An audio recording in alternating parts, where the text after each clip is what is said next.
Eh, nongeye kuramuka nyakandi ndabashimira mwese musanzwe mudufata mu mugongo mu gukurikirana inyigisho zacu dutanga kuri Youth Media TV amajana 250 musanzwe mudukurikirana ijana ku ijana kandi ndibaza ko abasanzwe bafise ibibazo uko mubaza yuko inyishu tubaha zibanyura kandi namwe mukagira ibyishimo yuko dusanzwe tubitwararika mu nyishu zimeze neza tuba twabahaye. Hariho abantu benshi bagerageza kunyandikira bambaza yuko ngo iyo miti ngo ndabarangira ngo ni y'ukuri. Nta muti jewe ndakurangira atabushakashatsi nawugiriye kandi udakiza. Umuti mba ndakurangiye n'ugukuri. Rero gerageza muze murakoresha uwo muti neza.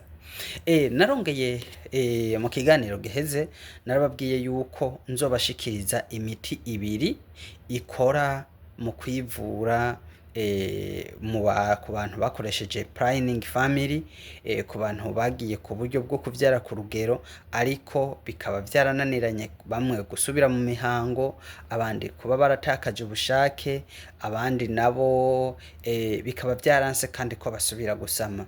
Rero umuti ugira kabiri ushobora gufata kwifashisha, si kwifashisha, kwivura umara ivyo bibazo vyose.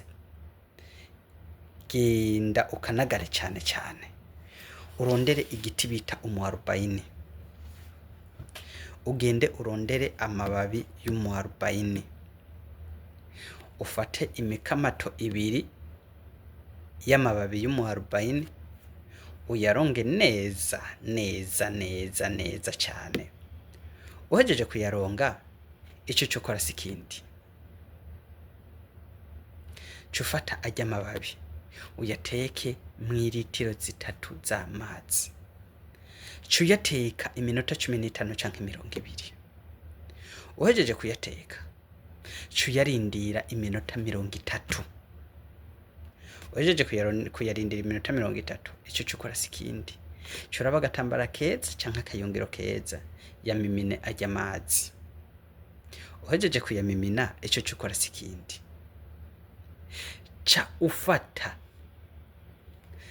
akagerasi gatoya kajya karobo ugafate mu gitondo, akandi ugafate saa sita, akandi ugafate ku mugoroba. Bikora iminsi 7. Kandi rero uwo muti wumva ndakubwiye nkuko natanze inyigisho ku giti cy'umukasiya, hanyuma nkongera nkatanga inyigisho ku giti cy'umuarubaini. Uwo muti ufashe uba wivuye ingwara zirenga hafi 100. Uwo muti urakomeye gose kandi uvura ingwara nyinshi cyane gose. Inshuti gerageza ubufate ku rugero rwiza. Bajya abantu baja mu mihango ugasanga baja mu mihango iminsi myinshi, ivyo byose urabivura, uvura ibintu byinshi gose cyane bikomeye. Ariko ikintu nashaka nsabe, menya neza umudame yibungenze n'umudame yonsa ntiyemerewe gufata uwo muti. Umudame yibungenze n'umudame yonsa. Ikindi kintu naco, nk'umuntu afise ikibazo ca diabete canke igisukari, uwo muti yo ufata ni mwiza. Umuntu afise ikibazo ca diabete, umuntu afise ikibazo ca diabete, uwo muti ni mwiza yo ufata. Umuarubaini ku bantu basanzwe bagendana ubugwayi, ku bantu basanzwe bagendana ubugwayi bw'umugera wa sida, bofata umuarubaini nawo ni mwiza, ni mwiza cyane. Hanyuma hariho n'iyindi nyigisho nyene yo ku bantu basanzwe bagendana ubugwayi bw'umugera wa sida tuzotanga ku miti bashobora kuba bo kwifashisha kama igashobora kubagirira neza mu magara yabo, bakabaho bumva ko mu magara bameze neza. Nayo nyene irahari, tuzoyitangira ku ikiganiro kugira ngo bashobore kuba bobandanya bayifata kugira ngo bagire inguvu, abasoda b'umubiri birekipere kandi nabo nyene bagire inkomezi, urukoba rwabo rusayangane neza, kandi nabo nyene babeho bishimye kandi bizogenda neza. Hanyuma basanzwe mudukurikirana kuri Youth Media TV, ikigo Menabu kihari ku bwanyu.